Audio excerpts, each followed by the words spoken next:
Painted application ધોરણ 6 થી 12ના વિદ્યાર્થીઓ માટે અપડેટ થઈ ચૂકી છે.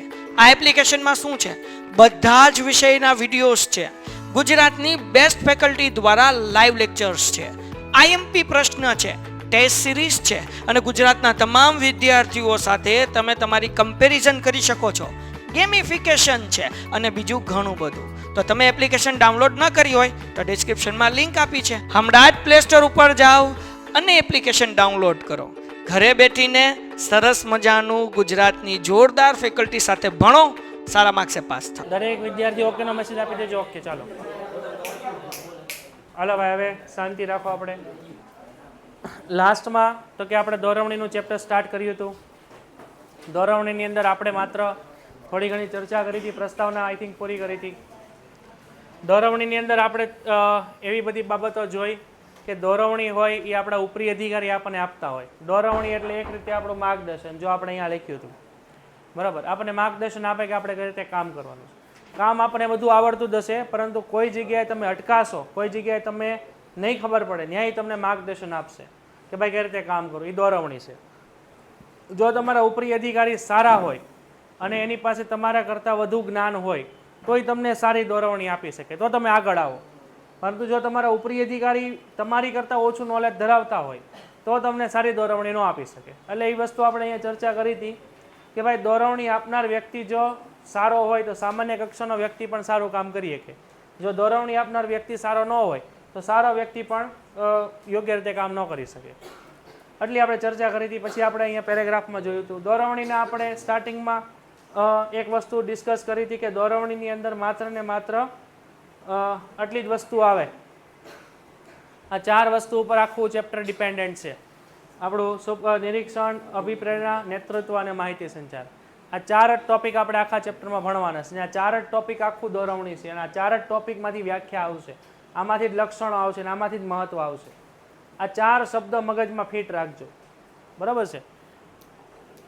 તો આપણે બીજો પેરેગ્રાફ આપણને એવું કહે છે કે ધંધાકીય એકમમાં દોરવણી અને માર્ગદર્શન પૂરું પાડવાનું કાર્ય યોજના વ્યૂહરચના ઘડવા જેવું કાર્ય છે. તેમાં ધંધા સાધન સામગ્રી અને માનવ શક્તિનો ઉપયોગ, વિશિષ્ટ પ્રથાઓને કેન્દ્રિત કરવા માટેના પ્રાપ્તિ સ્થાનો, અર્થતંત્રની ગૂંચવણભરી બાબતો, ધંધાકીય એકમમાં સાતત્ય વગેરે વિશે વિચારણા કરવાની આદેશ આપવાના ન જવા દો. હાલો અને ચોકડી મારી દો, આમાંથી કાંઈ નહીં આવે. હવે આપણે અહીંથી આપણું ચેપ્ટર સ્ટાર્ટ કરીએ. હવે અહીંથી તમે જોઈ લો દોરવણીની તમને અહીંયા 4 વ્યાખ્યા આપેલી છે, બરાબર છે. અહીંયા તમને સામાન્ય વ્યાખ્યા, આ વ્યાખ્યા, આ વ્યાખ્યા અને આ વ્યાખ્યા, 4 વ્યાખ્યા તમને આપેલી છે. હવે અહીંયા આપણને દોરવણીની 1, 2, 3 અને 4 વ્યાખ્યા આપેલી છે. આપણે 4માંથી કોઈ પણ 2 યાદ રાખવાની છે. આમ તો તમને બધી યાદ જ રહી જાય. હા કે બધી હરખી છે, કાંઈ નથી. જો સૌથી પહેલું દોરવણી એટલે કર્મચારીને માર્ગદર્શન આપવું. સૌથી પહેલાં માર્ગદર્શન એને આપવાનું છે, તેમને કામગીરીથી વાકેફ કરવાના છે, તેમને તેની કામગીરીથી વાકેફ કરવાના છે અને તેમના ઉપર દેખરેખ રાખવી અને તેમનો કાર્ય જુસ્સો ટકાવી રાખવો. એટલે દોરવણી 4 મુદ્દા, બરાબર છે. સૌથી પહેલાં એને માર્ગદર્શન આપવું. ઓલા 4 મુદ્દા જુઓ તેમાંથી માર્ગદર્શન કેમાં આવે? 4 મુદ્દામાંથી માર્ગદર્શન કેમાં આવે? પછી કામગીરીથી વાકેફ કરવા કેમાં આવે? માહિતી સંચાર. પછી દેખરેખ કેમાં આવે? અને કાર્ય જુસ્સો ટકાવી રાખો એટલે મોટિવેશન. હા કે ના? તો ટૂંકમાં એ 4 મુદ્દામાંથી વ્યાખ્યા બને છે. તો કર્મચારીને માર્ગદર્શન આપવું, એના કામગીરીથી વાકેફ કરો, એના ઉપર દેખરેખ રાખવી, એના કાર્ય જુસ્સો ટકાવી રાખવો એટલે દોરવણી. જો નો મજા આવે તો અહીંયા બી આવો. કર્મચારીને ધ્યેય પ્રવૃત્તિ માટે માર્ગદર્શન આપવાનું કાર્ય એટલે દોરવણી. સિમ્પલ વસ્તુ, બરાબર. શું? કર્મચારીને માર્ગદર્શન આપવાનું કાર્ય એટલે શું થાય? દોરવણી. બહુ સિમ્પલ વ્યાખ્યા થઈ ગઈ. એટલે અહીંયા આપણે ટીક મારી દેવાનું કે આપણે આ યાદ રાખશું. જો આવી નવી બીજી સિમ્પલ, આમાં થોડુંક પ્લસ કરી દેવાનું કે ભાઈ કુંતસ અને ઓડોનેલ શું કે તાબેદારો. તાબેદારો પહેલા કોને કહેવાય મને કહો? આપણેથી નીચેના લોકો. તમે દાખલા તરીકે બોર્ડ ઓફ ડાયરેક્ટર હો તો તમારા તાબેદાર કોણ કહેવાય? તમે બોર્ડ ઓફ ડાયરેક્ટર હો તમારા તાબેદાર કોણ કહેવાય? General manager. તમે જનરલ મેનેજર, તમારા તાબેદાર કોણ કહેવાય? અલગ અલગ વિભાગો. તમે વિભાગના હેડ હો તમારા તાબેદાર કોણ કહેવાય? નીચેના અધિકારીઓ. તમે અધિકારી, તમારા તાબેદાર કોણ કહેવાય? સુપરવાઇઝર. તમે સુપરવાઇઝર, તાબેદાર કોણ કહેવાય? ફોરમેન. તમે ફોરમેન હો તો તાબેદાર કોણ કહેવાય? કર્મચારી. તો તમારી એક્ઝેક્ટ નીચેનો વ્યક્તિ તમારો તાબેદાર છે, બરાબર? તો દોરવણી કોણ આપશે? ઉપરી અધિકારી. તો હું ઉપરી અધિકારી છું, તમે તાબેદાર છો, તો હું તમને દોરવણી આપું છું, એટલે તમે મારા માટે તાબેદાર થયા. તો તાબેદારોને શું આપવું? સૌથી પહેલા માર્ગદર્શન અને એમના ઉપર દેખરેખ રાખવી, એટલે દોરવણી. બે મસ્ત વ્યાખ્યા. અહીં એક સ્ટાર મારી દેવાનો. કુંતસ અને ઓડોનલને યાદ રાખો ને કા યાદ રાખો. કર્મચારીઓને ધ્યેય પૂર્તિ માટે માર્ગદર્શન આપવું એટલે દોરવણી. તાબેદારોને, તાબેદારો એટલે કર્મચારીઓ, તાબેદારોને માર્ગદર્શન આપવું હારે દેખરેખ રાખવી એટલે દોરવણી. દેખરેખ એટલે કયો મુદ્દો આવે? અને માર્ગદર્શન એટલે કયું આવે? અભિપ્રેરણા અથવા માહિતી સંચાર. થઈ ગયું? આ બે જ યાદ રાખવાની. યાદ રહે? આમાં યાદ રહે? બોલ, શું આવે? કર્મચારીને માર્ગદર્શન આપો એટલે દોરવણી. કર્મચારીને એટલે તાબેદારોને માર્ગદર્શન આપવું પ્લસ એના ઉપર દેખરેખ રાખવી એટલે પણ દોરવણી. બરાબર છે? તો અહીંયા તમને આવું કહેવા માંગે છે.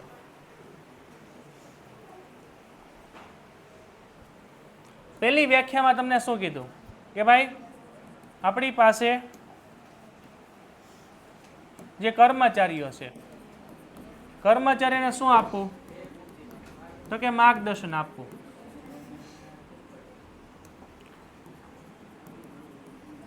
એટલે શું થાય? દોરવણી. બીજી વ્યાખ્યા શું છે? કુંતસ અને ઓડોનલ પ્રમાણે કે ભાઈ તાબેદારો છે, તાબેદારોને શું આપવું? તો કે માર્ગદર્શન આપવું. અને પ્લસ એટલે આપણે લખીએ અને તેના પર દેખરેખ રાખવી એટલે દોરવણી. આ બે વસ્તુ યાદ રહે.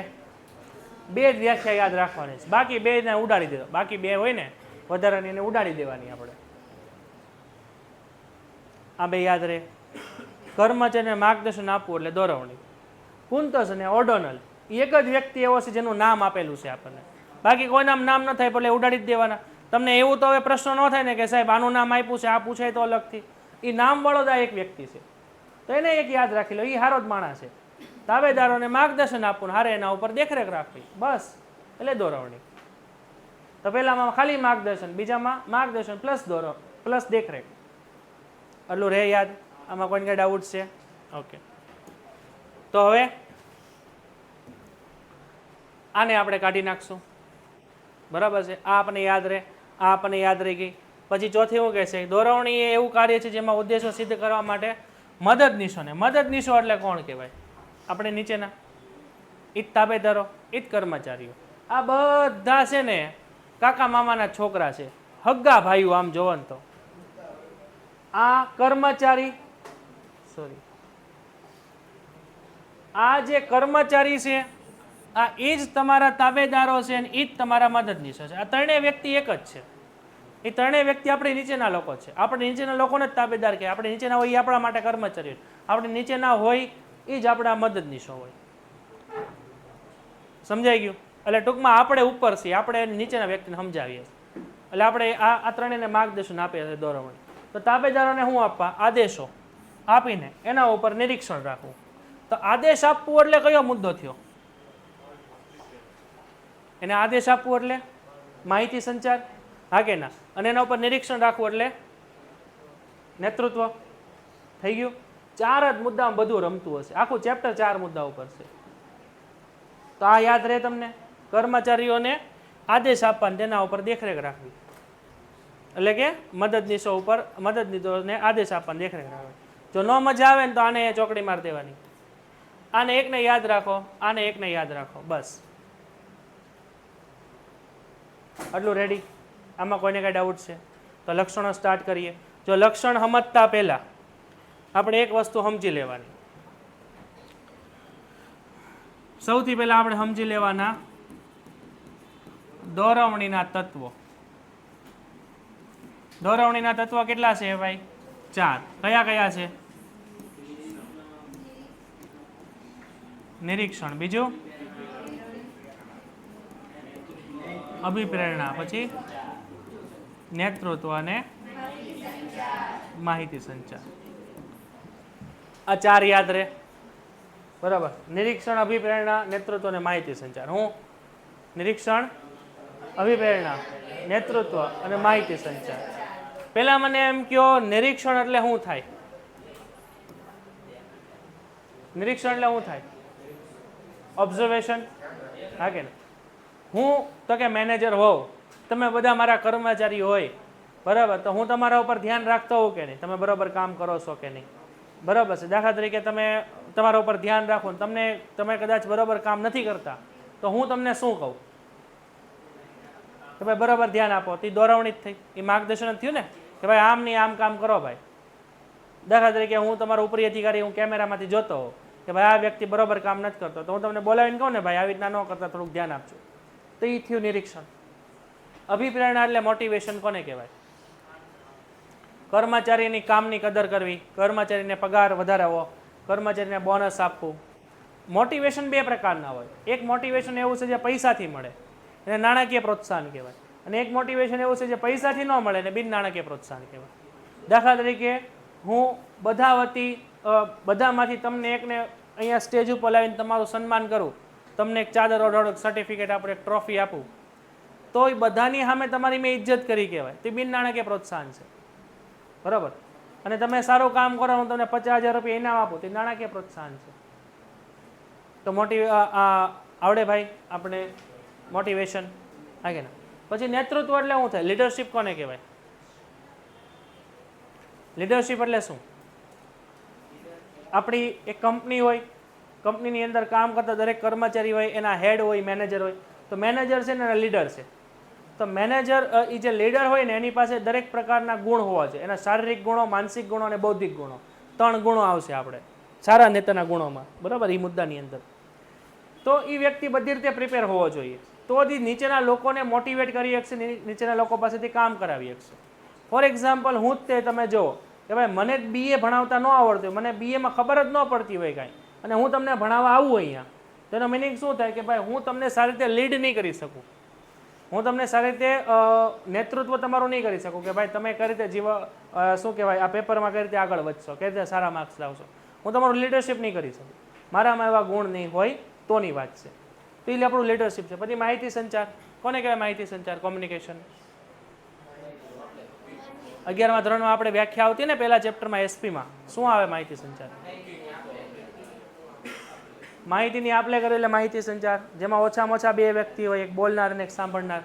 હવે આપણા વિચારો અન્યના મગજમાં દાખલ કરવાની પ્રક્રિયા, એટલે શું થાય? માહિતી સંચાર. તો આ બધું આઈ થિંક તમને આવડે. આ 4 લક્ષણો યાદ રહે, સોરી, આ 4 તત્વો યાદ રહે.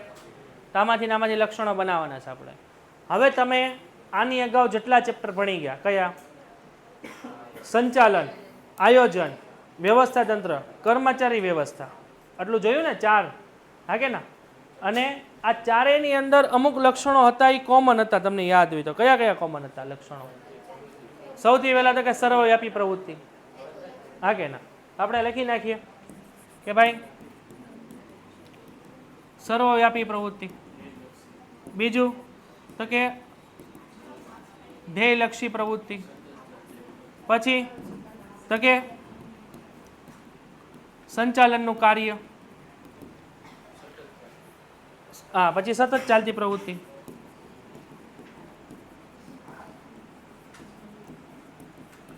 બરાબર. એ સંચાલનનું કાર્ય એટલે હું દોરવણી સંચાલનનું કેટલામું કાર્ય?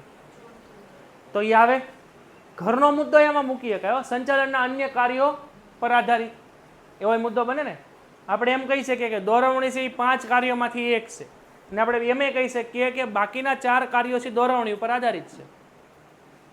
બરાબર. તો આટલા લક્ષણો આવડે. દોરવણી એ સર્વવ્યાપી પ્રવૃત્તિ છે, દોરવણી એ ધ્યેયલક્ષી પ્રવૃત્તિ છે, દોરવણી એ સંચાલનનું એક કાર્ય છે. કેટલામું કાર્ય છે? ચોથું. દોરવણી એ સતત ચાલતી પ્રક્રિયા છે. દોરવણીની અંદર નિરીક્ષણ હોય, દોરવણીની અંદર અભિપ્રેરણા, દોરવણીનું નેતૃત્વ, દોરવણીની માહિતી સંચાર હોય. કેટલા થયા? 4 ને 4 8 લક્ષણો આમને પૂરા થઈ ગયા. એટલું આવડે. આમાં આપણે શું કર્યું છે? આમાં કાંઈ નથી કર્યું. દોરવણીના 4 તત્વો છે એ પહેલાં તો પેલા છાપી નાખ્યા, આપણને યાદ રહી ગયા. અને બાકીના જે અમુક લક્ષણો એવા હતા જે કોમન હતા, પહેલેથી આપણે ભણતા આવીએ છીએ, એને અહીંયા મૂકી દીધા. એટલે 4 અને 4 થઈ ગયા 8. તો લક્ષણો આવડે. તો સ્ટાર્ટ કરીએ. સૌથી પહેલું લક્ષણ કયું? હેતુલક્ષી પ્રવૃત્તિ. હેતુની અંદર તમે શું સમજ્યા? હેતુ એટલે આપણો ધ્યેય, ધ્યેયલક્ષી પ્રવૃત્તિ કે હેતુલક્ષી પ્રવૃત્તિ. હેતુ કેટલા પ્રકારના હોય? કયા કયા? મુખ્ય અને ગૌણ. અને બીજા હેતુ કેટલા પ્રકારના હોય? 3. કયા કયા? એક કંપનીનો હેતુ, એક વિભાગનો હેતુ અને કર્મચારીનો હેતુ. આપણને આવડે છે. કાંઈક હેતુ હોય તો જ આયોજન કર્યું હોય, કાંઈક આપણી પાસે હેતુ હોય, કાંઈક ટાર્ગેટ હોય, કાંઈક આપણો એમ હોય, કાંઈક આપણો ધ્યેય હોય તો જ વ્યવસ્થા કરી હોય, તો જ કર્મચારીને લાવ્યા હોય, તો જ તે દોરવણી આપતા હોય. હું તમને માર્ગદર્શન હું લેવા આપું? કાંઈક ધ્યેય હોય તો જ તે, કે આમને એમ દોઢો થાવ તમને કે ભાઈ આમ ને આમ કામ કરો, હું લેવા પણ કાંઈક ધ્યેય હશે તો જ તે. ધ્યેય પાછા કેવા હોવા જોઈએ? વાસ્તવિક હોવા જોઈએ, હકીકતને ધ્યાનમાં રાખે. બરાબર, બધું આપણે ગોખાઈ ગયું છે હવે, હા કે ના? તો દોરવણીનો હેતુ કર્મચારીને માર્ગદર્શન આપીને પ્રોત્સાહિત કરવાનો છે. કર્મચારીને શું આપવાનું? માર્ગદર્શન, અને એને પ્રોત્સાહિત કરવાનો. પ્રોત્સાહિત કેનાથી થશે? એ મોટિવેશનથી. અને માર્ગદર્શન કઈ રીતે આપશો તમે? માહિતી સંચારથી. એ ધંધાકીય એકમના ધ્યેય સિદ્ધ થાય ને આમ દોરવણી હેતુલક્ષી પ્રવૃત્તિ છે, અમને ખબર છે. આગળ વધો. બીજું કયું છે? સંચાલનની બધી સપાટીએ થતું કાર્ય. બધી સપાટી એટલે કેટલી સપાટી? 3 સપાટી. તો 3 ને આપણે ડ્રો કરી નાખીએ. આ સંચાલનની 3 સપાટી થઈ ગઈ, બરાબર છે. તો દોરવણીની અંદર મને ખાલી એટલી ખબર છે, દોરવણીની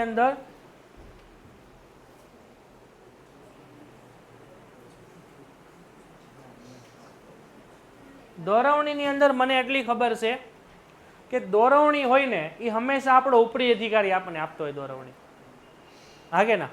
આપણને માર્ગદર્શન કોણ આપણે? આપણો ઉપરી અધિકારી, કે ભાઈ એ કે ને એમ આપણે કરવાનું હોય. તો અહીંયા હવે ધ્યાન આપો, અહીંયા આપણી આ 3 સપાટી છે, તો મધ્ય સપાટી હોય એને દોરવણી કોણ આપે? આ ઉચ્ચ સપાટી છે મધ્ય, અને આ તળ સપાટી. મધ્ય સપાટીની દોરવણી કોણ આપે? તો ઉચ્ચ સપાટી આને દોરવણી આપતું હશે. તળ સપાટીની દોરવણી કોણ આપે? તો મધ્ય સપાટી છે, તળ સપાટીની દોરવણી. ઉચ્ચ સપાટીને કોણ દોરવણી આપતું હશે? નિષ્ણાંત લોકો. તમે વિકાસમાં નહોતા ભણ્યા, હા કે ના? તો આ ઉચ્ચ સપાટીને દોરવણી કોણ આપતું હશે? કઈ રીતે કામ કરવું? તો કે નિષ્ણાંત લોકો. તો બધી સપાટીએ દોરવણી આવી ગઈ. જુઓ તો નિષ્ણાંત ઉચ્ચ સપાટીને આપે, ઉચ્ચ સપાટી મધ્ય ને મધ્ય તળને. તો દરેક સપાટીએ થતું કાર્ય સમજાઈ ગયું ભાઈ, હા કે નહીં? તો દોરવણીનું કાર્ય સંચાલનની દરેક સપાટીએ જોવા મળે છે. ઉચ્ચ અધિકારીઓ પોતાના હાથ નીચેના તાબેદારોને વિભાગીય અધિકારીઓને ધ્યેય આપે. ઉચ્ચ અધિકારી કોને આપે? તો કે વિભાગીય અધિકારી. વિભાગીય અધિકારી ક્યાં હોય? મધ્ય સપાટીએ, જે ધ્યેય લીધી બાબતો અંગે દોરવણી આપતા હોય છે. તે જ રીતે તળ સપાટીએ નિરીક્ષકો, જોબરો અને ફોરમેનોને સૂચના અને હુકમો કરે છે. તળ સપાટીએ કોણ મુખ્ય વ્યક્તિ હોય? નિરીક્ષક હોય. તો નિરીક્ષક નાનો હેડ વ્યક્તિ કહેવાય. એની નીચેના જોબરોને આપશે, અને જોબર અને ફોરમેનને હાથ નીચે કામ કરતા. આમ ઉચ્ચ સપાટી તળ સપાટી સુધી દોરવણી હાલે છે. પછી જૂનું જાણીતું સતત ચાલતી પ્રક્રિયા, ધંધાની શરૂઆતથી લઈને ધંધાના અંત સુધી ચાલતી પ્રક્રિયા છે.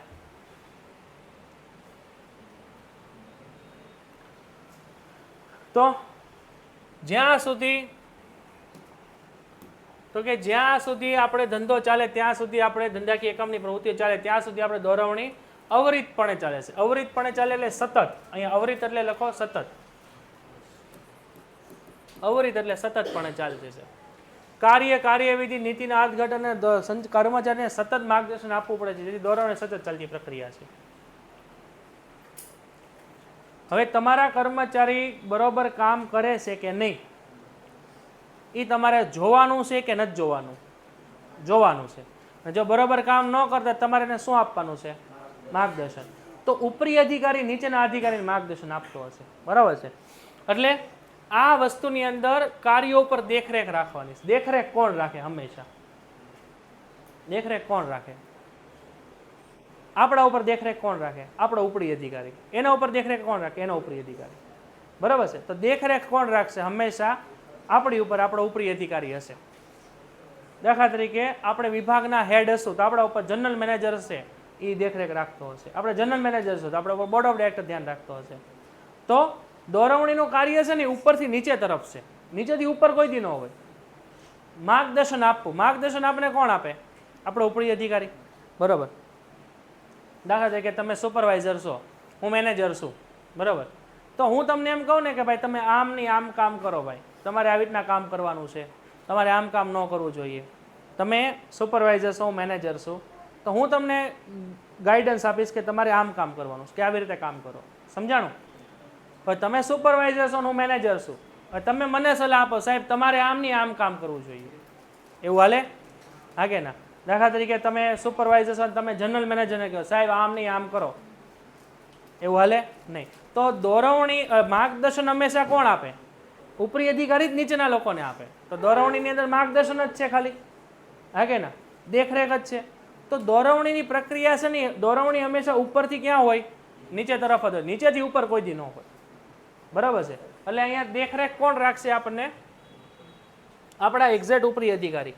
એટલે આપણે દોરવણીની પ્રક્રિયા હશે ને ક્યાં છે? ઉપરથી નીચેની તરફ હશે. સમજાય છે? ઉચ્ચ સપાટી દોરવણી મધ્યને આપશે, મધ્ય તળને આપશે. તળ મધ્યને એમ નહીં કે તું આમ કામ કર, એ તળમાં છે એટલે એ તળમાં જ રહે, હા કે ના? નકર તો એ મધ્યમ ન બેસી જાય.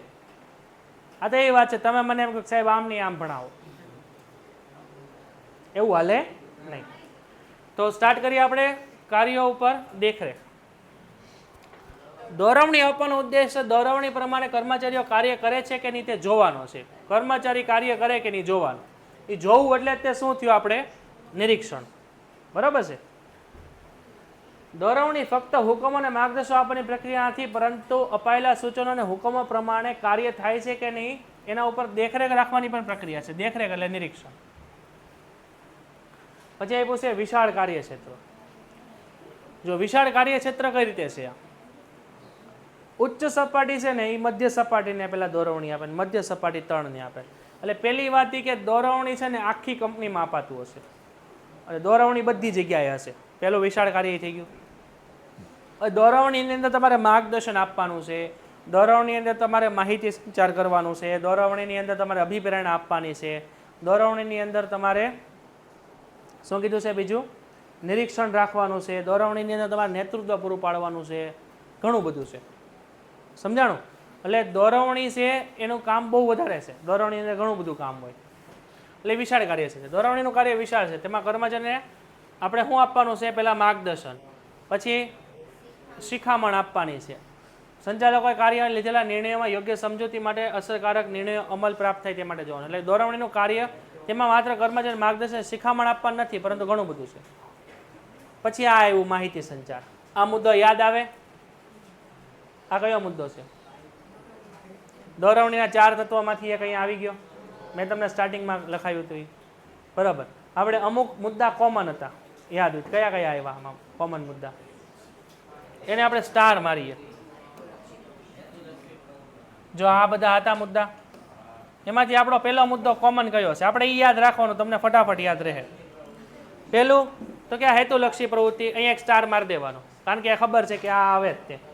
પછી બીજું, સંચાલનની બધી સપાટીએ થતું કાર્ય, અથવા એ જવા દો, સતત ચાલતી પ્રક્રિયા ઉપર એક સ્ટાર મારી દો. પછી આના ઉપર કાર્ય ઉપર દેખરેખ. દેખરેખ એટલે કયું કાર્ય આવે?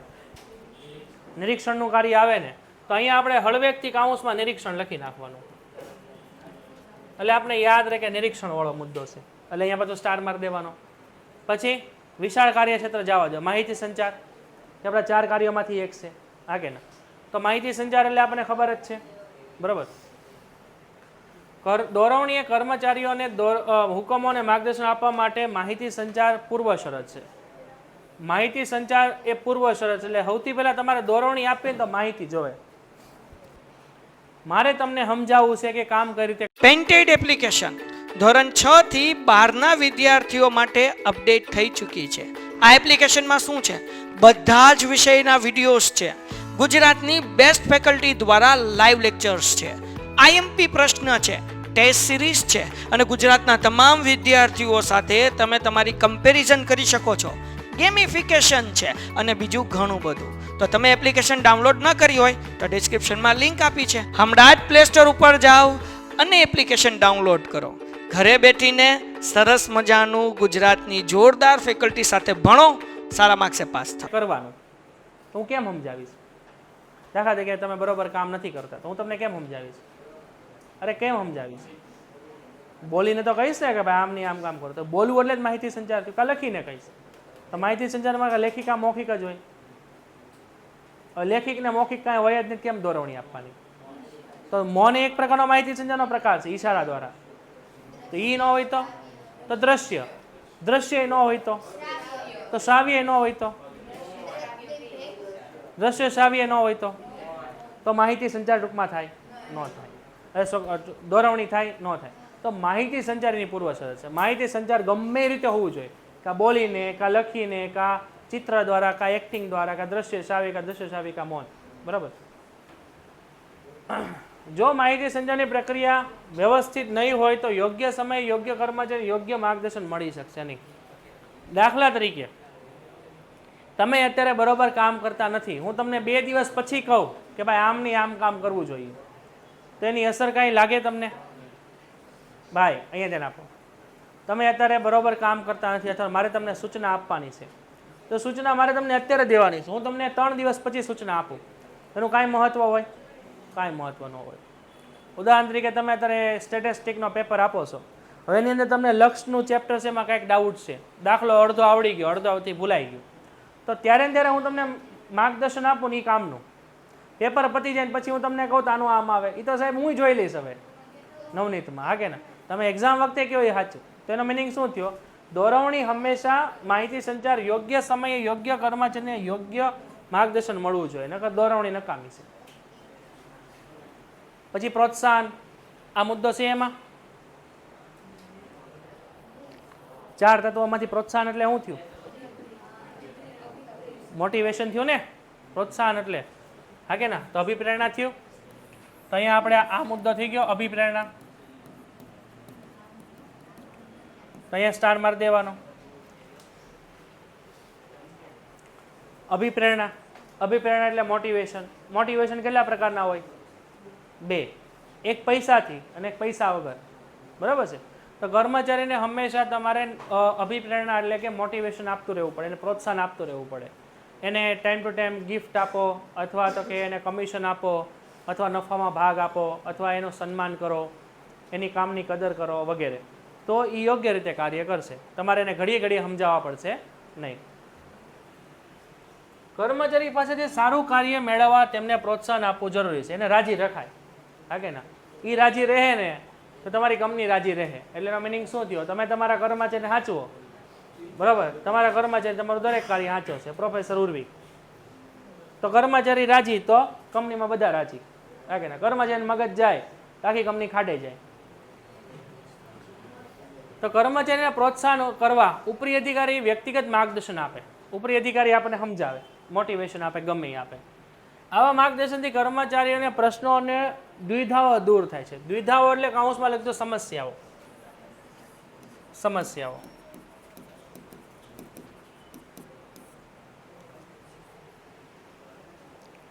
દ્વિધાઓ એટલે અહીંયા લખજો સમસ્યાઓ.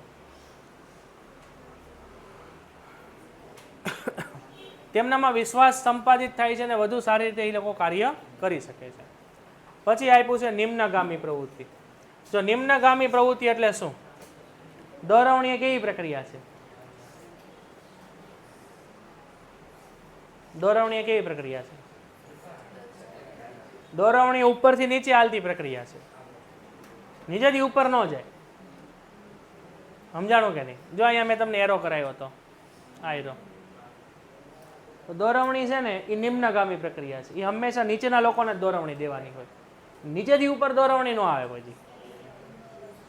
આ સમજાય છે? એટલે એને નિમ્નગામી પ્રવૃત્તિ કીધી છે. આ પ્રશ્ન તમને 2 કે 3 માર્કમાં એક્ઝામમાં આવી શકે. દોરવણી એ નિમ્નગામી પ્રક્રિયા છે. શા માટે? એટલે નેક્સ્ટ સ્ટાર કરીને લખી નાખજો પ્રશ્ન એમ. નિમ્નગામી પ્રક્રિયા વાળો મુદ્દો છે ને ભાઈ, નેક્સ્ટ સ્ટાર કરીને પ્રશ્ન લખી નાખજો. 2 માર્ક. દોરવણી એ નિમ્નગામી પ્રક્રિયા છે.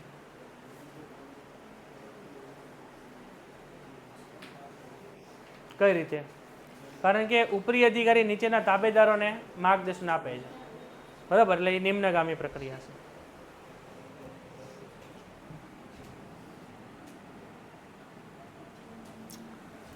ઓકે. તો દોરવણી નિમ્નગામી પ્રવૃત્તિ છે. તેમાં હંમેશા, અહીંથી અંડરલાઈન કરજો, હંમેશા ઉચ્ચ સપાટીથી તળ સપાટી તરફ પ્રવાહ વહે છે. હંમેશા નીચેથી કોઈ ઉપર નહીં આવે. બરાબર છે. ઉચ્ચ સંચાલકો મધ્ય સપાટીના અધિકારીઓને માર્ગદર્શન આપે છે અને મધ્ય સપાટીના કર્મચારીઓ તળ સપાટીને માર્ગદર્શન આપે છે. તો ઉચ્ચ સંચાલકો મધ્ય સપાટીને અને મધ્ય સપાટીના અધિકારીઓ તળ સપાટીને, એટલે હંમેશા ઉપરથી નીચે તરફ જ હોય. આ બધું અંડરલાઈન કરજો ભાઈ, આ એક્ઝામમાં આવે છે હો ભાઈ, બેઠા ન રહેતા હાવ. રેડી છે? પછી આપ્યું છે આપણે છેલ્લું લક્ષણ સંચાલનનું કાર્ય. તો અહીંયા સ્ટાર મારી દેવાનો, આપણે જૂનું જાણીતું છે. કેટલા કાર્યો સંચાલનના? 5 માંથી આ એક છે, એટલે એ સંચાલનનું કાર્ય છે. આમાં તમારે 10મો મુદ્દો એડ કરો તો હું એડ કરી શકો? સંચાલનના અન્ય કાર્યો પર આધારિત, એ પણ છાપી શકો ને આમાં, હા કે ના? તો સંચાલનના વિવિધ કાર્યો જેવા કે આયોજન, વ્યવસ્થા, દોરવણી, કર્મચારી વ્યવસ્થા, સંકલન, અભિપ્રેરણા અને અંકુશ સાથે દોરવણી સંકળાયેલી છે. તો અહીંયા આપણા લક્ષણો પૂરા થાય છે. ટોટલ કેટલા લક્ષણો છે? 9. આપણે કેટલા યાદ રાખવાના? 6. 6 માંથી આપણને કેટલા યાદ રહે? જૂના જાણીતા. જો હવે આને આપણે એક એક કરીને ઝૂમ આઉટ કરીએ. આમાંથી સૌથી પહેલું સંચાલનનું કાર્ય. સૌથી પહેલું સંચાલનનું કાર્ય આવડે ભાઈ? હા કે ના? પછી નિમ્નગામી પ્રવૃત્તિ આઈ થિંક હવે તમને યાદ રહી ગઈ હશે, હા કે ના? દોરવણી હંમેશા ઉપર નીચે. પછી આ પ્રોત્સાહન, માહિતી સંચાર અને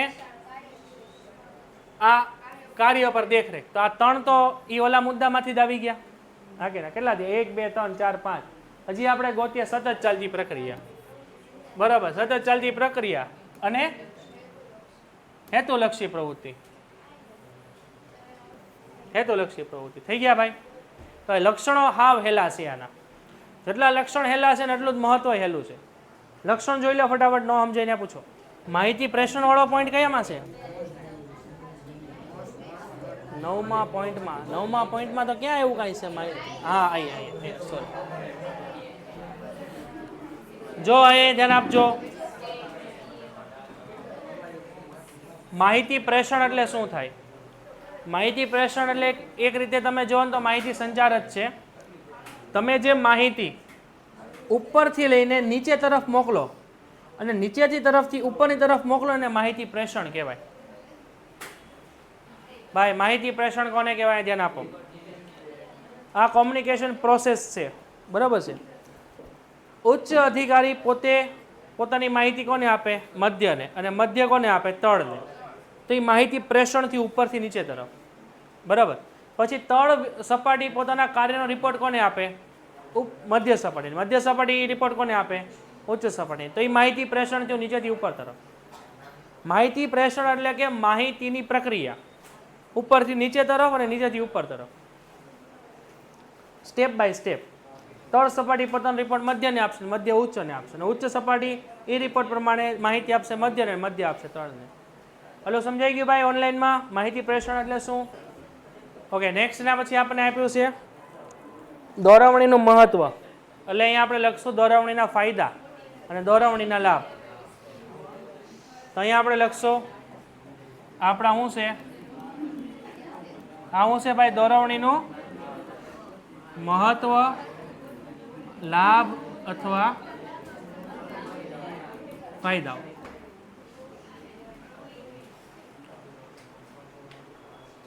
શાંતિથી બેઠો. અને અહીંયા આ પ્રશ્ન તમને આવી રીતના 3 રીતે પૂછાઈ શકે કે ભાઈ દોરવણીનું મહત્વ અથવા દોરવણીના લાભ અને દોરવણીના ફાયદા જણાવો, હા કે ના? તો આ બધા ફાયદાઓ છે દોરવણી આપવાથી. જો દાખલા તરીકે તમે તમારા કર્મચારીને ટાઈમ ટુ ટાઈમ માર્ગદર્શન આપો, ટાઈમ ટુ ટાઈમ એને મોટિવેશન આપો, ટાઈમ ટુ ટાઈમ તમે એની પાસેથી માહિતી લ્યો, તો આઈ થિંક બધું કાર્ય ટાઈમ ટુ ટાઈમ થશે. કોઈ કાર્ય બેવડાશે નહીં કે કોઈ કાર્ય રહી નહીં જાય. બધું કાર્ય કેવું થશે? યોગ્ય રીતે, આપણા ધ્યેય પ્રમાણે જ તે, બરાબર છે. તો ધંધાકીય એકમમાં કર્મચારીની કાર્યક્ષમતાનો આધાર એની દોરવણી ઉપર રહેલો છે. દોરવણી દ્વારા કર્મચારીને પ્રોત્સાહિત કરી તેના કાર્યનું નિરીક્ષણ કરી તેમને યોગ્ય માર્ગદર્શન આપી તેના ધ્યેય સિદ્ધિ હાંસલ કરી શકાય છે. કર્મચારીને સૌથી પહેલાં શું આપવાનું? પ્રોત્સાહિત કરવાના, એના ઉપર નિરીક્ષણ રાખવાનું, એને માર્ગદર્શન આપવાનું. આ બધા શું છે પાછા? દોરવણીના તત્વોના નામ જ છે, બરાબર ને? એકનું એક જ વસ્તુ છે આખા ચેપ્ટરમાં.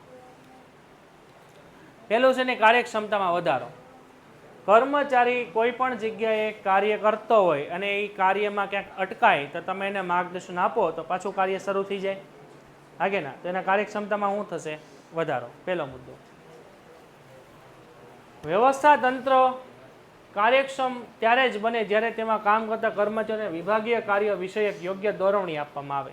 આ દોરવણી આપણને આપશે કોણ? આપણા ઉપરી અધિકારી. દોરવણીને કારણે કર્મચારીને પોતાના કાર્ય, સત્તા અને જવાબદારી અંગેની સ્પષ્ટતા થાય છે, તેથી એની કાર્યક્ષમતામાં વધારો થાય છે. પછી બીજું આપ્યું છે કે કાર્યક્ષમતાનું વિશ્લેષણ. વિશ્લેષણ એટલે એનાલિસિસ. કઈ વ્યક્તિ કેટલું કાર્ય કરે છે એ તમે ટાઈમ ટુ ટાઈમ માહિતી લેશો તો જ ખબર પડશે. દાખલા તરીકે આ બધા કર્મચારી છે, આમાંથી કયો કર્મચારી કેટલું ઉત્પાદન કરે છે, કયો કર્મચારી કેટલું પ્રોડક્શન કરે છે, રોજ કેટલી વસ્તુ બનાવે છે, એ બધાનો રિપોર્ટ જોતો જ મને ખબર પડે કે આ વધારે કામ કરે, ઓછું કામ કરે છે. તો એ દોરવણીમાં માહિતી સંચારના કારણે એ ફાયદો થશે કે કાર્યક્ષમતાનું વિશ્લેષણ થશે, કેટલું કામ થયું ને કેટલું કામ હજી બાકી છે. દોરવણી દ્વારા કર્મચારીના કાર્યનું વિશ્લેષણ કરવામાં આવે છે, તેમાં કાર્યનું મૂલ્યાંકન કરવામાં આવે છે. દોરવણી પ્રમાણે કર્મચારીએ અહીંયા કાર્ય કર્યું છે કે નહીં અને કેટલા પ્રમાણે કર્યું છે, તેની કાર્યક્ષમતા કેટલી વધી છે વગેરે બાબતોનું તમે વિશ્લેષણ કરી શકો. દરેક પ્રકારનું એનાલિસિસ, કેટલું કાર્ય થયું અને કેટલું કાર્ય ન થયું. આ દોરવણીના કયા તત્વો દ્વારા થશે? આની માટે દોરવણીનું કયું તત્વ લાગુ પડશે? માહિતી સંચાર. હા કે ના? માહિતી સંચારથી જ તમને ખબર પડે ને, ઇન્ફોર્મેશન કોમ્યુનિકેશનથી જ ખબર પડે ને કયું કાર્ય થયું ને કયું નથી થયું. તો હું તમારી પાસે માહિતી માંગુ, લાવો તો ભાઈ કેટલું કામ થયું, તો તમે કહો સાહેબ આ 5 માંથી 2 થયું, હજી 3 નથી થયું, તો જ ખબર પડે, તેનું એનાલિસિસ થશે. કર્મચારીને પ્રોત્સાહન. પ્રોત્સાહન એટલે કયો મુદ્દો આવે?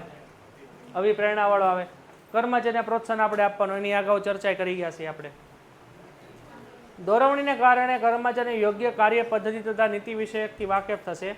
કાર્ય અંગેની દ્વિધાઓ દૂર થશે, જેથી એના કાર્યમાં પ્રોત્સાહન મળશે. જે આગળ પ્રોત્સાહનની માહિતી હતી અહીંયા છાપી નાખો ને તોય હાલે. બરાબર છે. અસરકારક આયોજન. સૌથી પહેલા આપણે શું સંચાલનનું પહેલું કાર્ય કયું છે? આયોજન.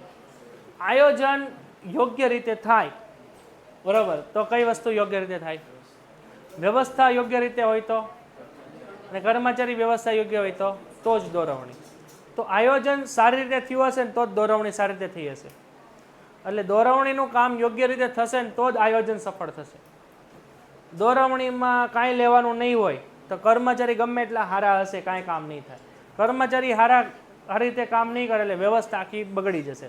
વ્યવસ્થા બગડી જશે એટલે આપણા ધ્યેય છે સિદ્ધ નહીં થાય, એટલે આયોજન નિષ્ફળ. તો આયોજનને સફળ કરવાનો આધાર વ્યવસ્થા તંત્ર ઉપર, વ્યવસ્થા તંત્ર આધાર કર્મચારી પર, કર્મચારીનો આધાર દોરવણી ઉપર.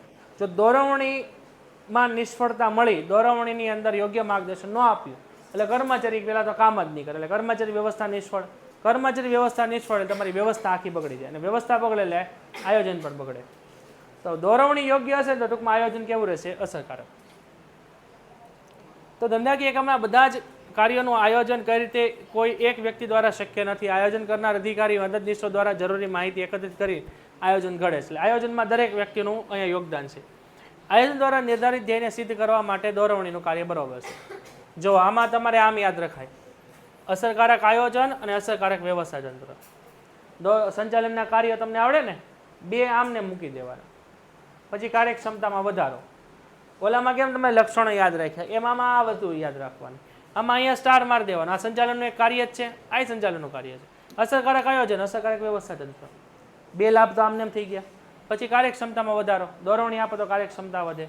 પછી માહિતી સંચાર, થેન્ક યુ, આ પ્રોત્સાહન, આ બધા શબ્દો છે એ આપણે આગળ ભણી ગયા. કાંઈ ન આવડે તો 4 તત્વો છે એના નામ નાખી દેવાના.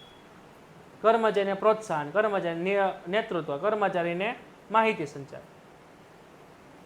બરોબર છે. અમુક વસ્તુ બધી હોય ને એ ગોખવાની ન હોય, અમુક વસ્તુ સમજી લેવાની હોય કે આમાં આવે હું.